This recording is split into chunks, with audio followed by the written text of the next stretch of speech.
Hi, നമസ്കാരം. UDF സർക്കാർ കേരളത്തിൽ അധികാരത്തിൽ വന്നിട്ട് ആഴ്ചകൾ മാത്രമേയായുള്ളൂ. പക്ഷെ മലക്കം മറിച്ചിൽ ഇങ്ങനെ തുടർന്നുകൊണ്ടിരിക്കുകയാണ്. കേന്ദ്രവുമായി ബന്ധപ്പെട്ട ഇടപാടുകളിൽ എത്ര ദ്രുതഗതിയിലാണ് UDF സർക്കാർ ഇങ്ങനെ മലക്കം മറിഞ്ഞുകൊണ്ടിരിക്കുന്നത്. PMC അറബിക്കടലിൽ കൊണ്ട് താഴ്ത്തി. ഇപ്പോൾ prime minister's Awas Yojana PMAY urban നഗരമേഖലയിൽ സാമ്പത്തികമായി പിന്നോക്കം നിൽക്കുന്ന ആൾക്കാർക്ക് നിർമ്മിക്കുന്ന വീടുകളുടെ കാര്യത്തിൽ എന്ത് മനോഹരമായ വിസ്തീർണമാണ് സംസ്ഥാന സർക്കാരിന്റെ ഭാഗത്തുനിന്നുണ്ടാകുന്നത്. അത്ഭുതമാണ്. PMAY പോലെയുള്ള കാര്യം ഇവിടെ കോഴിക്കോടിന്റെ കൗൺസിലർ പ്രതിപക്ഷ നേതാവൊക്കെ ഉണ്ട്. അവരൊക്കെ പറഞ്ഞുകൊണ്ടിരിക്കുകയാണ് എന്നോട് നഗരങ്ങൾക്ക് കിട്ടുന്ന PMAY ഇല്ല, അതിന് പറഞ്ഞൊരു എംബ്ലം വീടുകളിൽ വെക്കുന്നതാണ്. അങ്ങനെ ഒരു എംബ്ലം വീടുകളിൽ വെക്കുന്നതിൻ്റെ പേരിൽ സെൻട്രൽ ഗവൺമെൻറ് കൊടുക്കേണ്ട ഒരു പൈസ തടയേണ്ട കാര്യമൊന്നുമില്ല. അന്ന് കോൺഗ്രസ് ഭരിച്ചിരുന്ന കാലത്തും അത്തരത്തിൽ പല പേരുകളിൽ ഇന്ദിരാ ആവാസ് യോജന എന്നൊക്കെ പറയുന്ന പദ്ധതികളൊക്കെ വന്നിട്ടുണ്ട്. അതുപോലെ ഇപ്പോഴും വരുന്നുണ്ടെന്ന് കരുതിയിട്ട് അതിനെ തടുക്കേണ്ട കാര്യമൊന്നുമില്ല. അപ്പോൾ അതുകൊണ്ട് കേന്ദ്ര ഗവൺമെൻറ്റുമായി അൺഹെൽത്തി ആയിട്ടുള്ള ഒരു ഡിബേറ്റിലേക്ക് ഞങ്ങൾ എന്തായാലും പോകാൻ ഞങ്ങൾ ഉദ്ദേശിക്കുന്നില്ല. ഇവർക്ക് ഏതാനും ആഴ്ചകൾക്ക് മുമ്പ് ആരൊക്കെ ആയിരുന്നു ശൂര പരാക്രമികൾ? നരേന്ദ്രമോദിക്കെതിരെ ഇങ്ങനെ അമ്പെയ്തുകൊണ്ടിരുന്നവരല്ലേ? ഇപ്പൊ മോഡിയുടെ പേര്, ലോഗോ, കേന്ദ്ര സർക്കാരിന്റെ ആ ഒരു തലോടല്, എന്തൊരു മനോഹരമായ ഒരു കാര്യമാണ്. ഒരു കാര്യം ഞാൻ പറയാം. കേരള സർക്കാർ, LDF സർക്കാർ എത്രയോ വർഷങ്ങളായി ചെറുത്തുകൊണ്ടിരുന്നൊരു കാര്യമാണ്. സാമ്പത്തികമായിട്ട് പിന്നോക്കം നിൽക്കുന്നവരായിരിക്കാം, അവർക്ക് ആത്മാഭിമാനമുണ്ട്, അന്തസ്സുണ്ട്. അവർക്ക് വേണ്ടി പണിയുന്ന വീടുകൾക്ക് മേലെ ഇത് ഞങ്ങളുടെ ഔദാര്യമാണ് എന്ന് കേന്ദ്ര സർക്കാർ എഴുതി വെക്കുന്നത് കേരളത്തിലെ ജനങ്ങൾക്ക് സഹിക്കില്ല. അതുകൊണ്ടാണ് കേരളത്തിലെ മുഖ്യമന്ത്രിയായിരുന്ന പിണറായി വിജയനും അന്നത്തെ തദ്ദേശ സ്വയംഭരണ മന്ത്രി MB രാജേഷൊക്കെ യഥാക്രമം പ്രധാനമന്ത്രിക്കും വകുപ്പ് മന്ത്രി മനോഹർ ഖട്ടറിനൊക്കെ കത്തുകൾ എഴുതിയത്. ഞങ്ങളെപ്പോലുള്ള പാർലമെന്റ് അംഗങ്ങൾ എത്രയോ തവണ ഇത് സംബന്ധിച്ച് പാർലമെന്റിൽ ചോദ്യം ചോദിച്ചിട്ടുണ്ട്.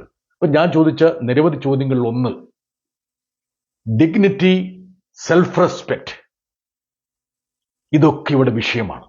അതുകൊണ്ട് നിങ്ങൾ ഈ ലോഗോ വെക്കുന്ന പരിപാടി അവസാനിപ്പിക്കണം, അവസാനിപ്പിക്കുമോ എന്ന് കൃത്യമായി സ്പഷ്ടമായിട്ട് എഴുതി ചോദിച്ചിരുന്നു.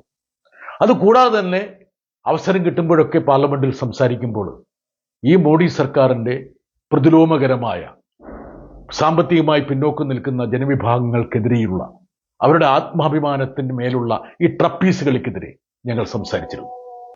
Centrally sponsored schemes हमको नहीं चाहिए sir. These people launch schemes, will tell the states, you foot the bill for 40% and you brand us, put the photograph of Modi ji, brand it. ये 40% हमको खर्च करना पड़ेगा, ये ब्रांड करना पड़ेगा, हमको नहीं चाहिए. You are mopping up so much of money in the form of duties and surcharge which are not given to the states. Yes. Stop this business of cess and surcharge. Make every income revenue received to the states and the center. Do justice to Kerala, do justice to the states. ഇന്ന് കേരളത്തിൽ സംഭവിക്കുന്നത് പരിപൂർണ കീഴടങ്കലാണ്. UDF സർക്കാർ ചിന്തിക്കേണ്ട ഒരു കാര്യമുണ്ട്. നമ്മൾ ഒരു ചെറുത്തുനിൽപ്പിന്റെ പാതയിലായിരുന്നു. എല്ലാ കാര്യങ്ങളിലൊന്നും നമുക്ക് കേന്ദ്രത്തിനെ പ്രതിരോധിക്കാൻ കഴിഞ്ഞിരുന്നില്ല. എന്ന കാരണം ഭരണഘടനയിൽ ഫെഡറലിസം ഉണ്ടെങ്കിൽ പോലും ഇന്ന് ഇന്ത്യയിൽ കേന്ദ്രീകൃത ഭരണ സംവിധാനമാണ്.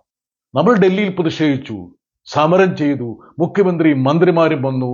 മറ്റ് സംസ്ഥാനങ്ങളിലെ കാശ്മീർ മുതൽ കന്യാകുമാരി വരെയുള്ള ഇടങ്ങളിലെ കോൺഗ്രസ്സുകാർ വന്നില്ല കേട്ടോ. മറ്റ് നേതാക്കന്മാര് ഫാറൂഖ് അബ്ദുള്ളയും കേജ്രിവാളും അന്നത്തെ DMK സർക്കാരിന്റെ പ്രതിനിധിയൊക്കെ ആ ഒരു സമരത്തെ അഭിവാദ്യം ചെയ്യാൻ വന്നു. അന്ന് സമരത്തിൽ നിന്ന് മാറി നിന്നവരാണ്. അതുകൂടാതെ നമ്മൾ സുപ്രീം കോടതിയിലും പോയി സംസ്ഥാനത്തിന്റെ അവകാശത്തിന് വേണ്ടിയിട്ട്. ചില നൈമിഷികമായിട്ടുള്ള ചെറിയ താൽക്കാലിക വിജയങ്ങൾ ഉണ്ടായെങ്കിൽ പോലും അടിസ്ഥാനപരമായിട്ട് കേന്ദ്ര സർക്കാരിന്റെ നിലപാടുകളിൽ വലിയ മാറ്റം വരുത്താൻ അതൊന്നും സഹായിച്ചില്ല. പക്ഷേ ഇത്ര ദയനീയമായ ഒരു കീഴടങ്ങലിന്റെ പാതയിലേക്ക് UDF പോകുമെന്ന് ആരും ചിന്തിച്ചില്ല. നമ്മുടെ സർവകലാശാലകൾ ഒന്നടങ്കം ഗവർണർ ഇങ്ങനെ ഏറ്റെടുത്തുകൊണ്ടിരിക്കുക. ഇത് ഇവിടെ കൃഷിമന്ത്രി അവിടെ പോയി ഒരു പേര് കൊടുത്തു, ഒരു പാനൽ കൊടുക്കുന്നതിന് പകരം എന്താ സംഭവിച്ചെന്നുള്ള കാര്യം ഇപ്പോൾ നമുക്കറിയാം. ഒരു ദുരന്തമാണ് കേരളത്തിൽ സംഭവിച്ചുകൊണ്ടിരിക്കുന്നത്. ഒരു മിനിമം ഒരു സത്യസന്ധതയെങ്കിലും UDF ഗവൺമെന്റ് കാണിക്കണമെന്നാണ് എൻ്റെ വിനീതമായ അഭ്യർത്ഥന.